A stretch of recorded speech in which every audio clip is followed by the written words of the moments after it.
What's up, everybody? You made it to another Thirsty Thursday, and I am so excited you did.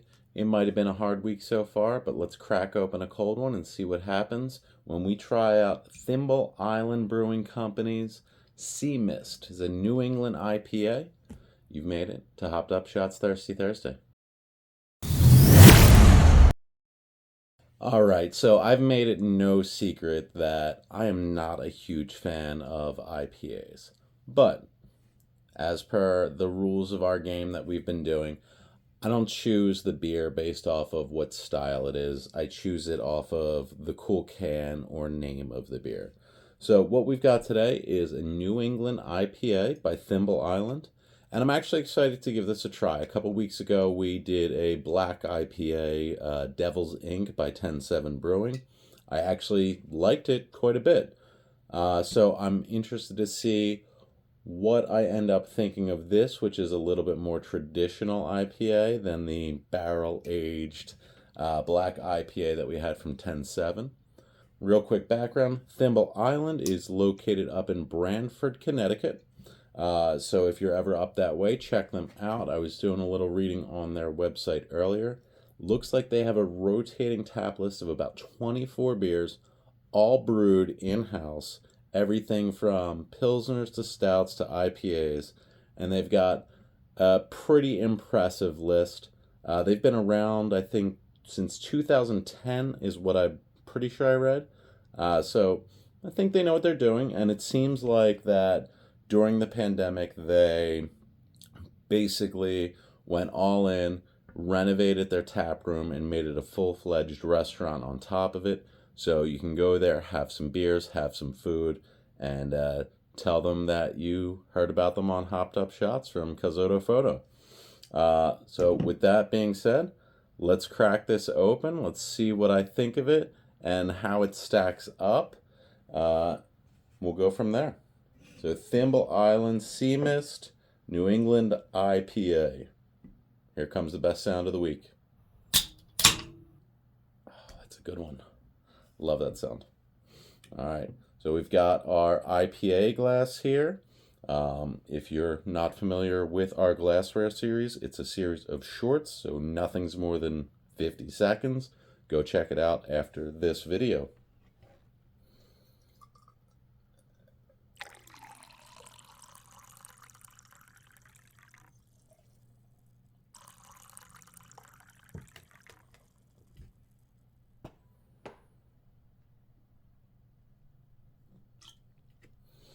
All right, so first impressions, I love the color. It's got this really cool golden color. It's got a really sweet aroma. It has this juicy, citrusy aroma coming through, which is very pleasant. Nice head retention. It's nice and fluffy and foamy up here at the top. I just love the way this glass looks, don't you? So, like I said, I'm getting those juicy kind of notes on the nose. It's got a nice, refreshing, crisp smell to it. I think I might actually end up liking this. What always gets me with IPAs, and I know some people are going to kill me in the comments, that aftertaste, the bitterness just gets me a little bit. But I've been trying to experiment with some, when I've gone out. Found a couple that weren't so bad, but let's give this a try and see what we think. It's a really pretty looking beer.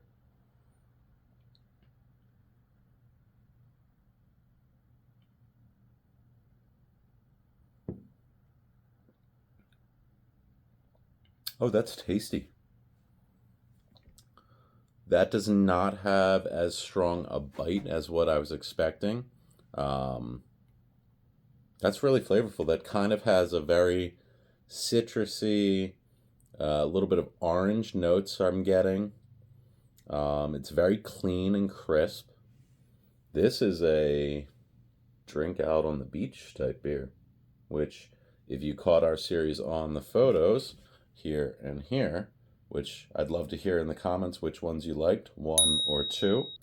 Go ahead and leave that in the comments, but yeah, this is definitely a beach style beer. This is very, very pleasant, very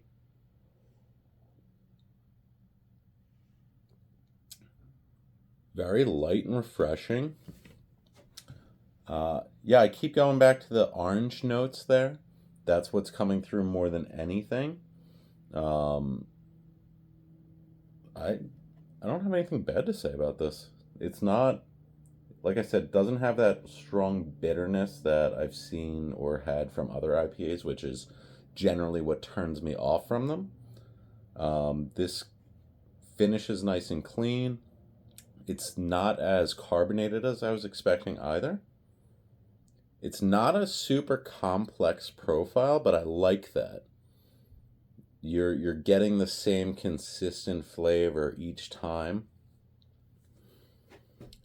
It's smooth, crisp, clean. The aromas are really nice. Every time I put this glass to my nose, it smells great. Guys, I'm super surprised by this. Was expecting to not love this at all. But this is quite refreshing. 7% alcohol by volume. I admittedly forgot to look up the IBUs, so I will put that on the page here afterwards. Yeah, this is super pleasant. I'm not gonna rank this up there with the Neapolitan Stout. That is one of my favorite beers I've probably ever had. But as an IPA, this is really good. It almost has a cross between a Blue Moon, a Pilsner, and an IPA. So it cuts through that IPA profile that I'm so used to, and I think which is so polarizing. So if you don't love IPAs, if you're more of a Pilsner wheat beer type drinker, this is probably a good one to try if you run into it. Whether, again, I'm in Pennsylvania and this was at my local beer store. I go to great place called B&B Beverages right by my house. So this was there. I'd say if you're out and about, take a look out for this. If you like IPAs, if you don't like IPAs, this is definitely worth a try. I'm gonna give this a 7.9. This is really good.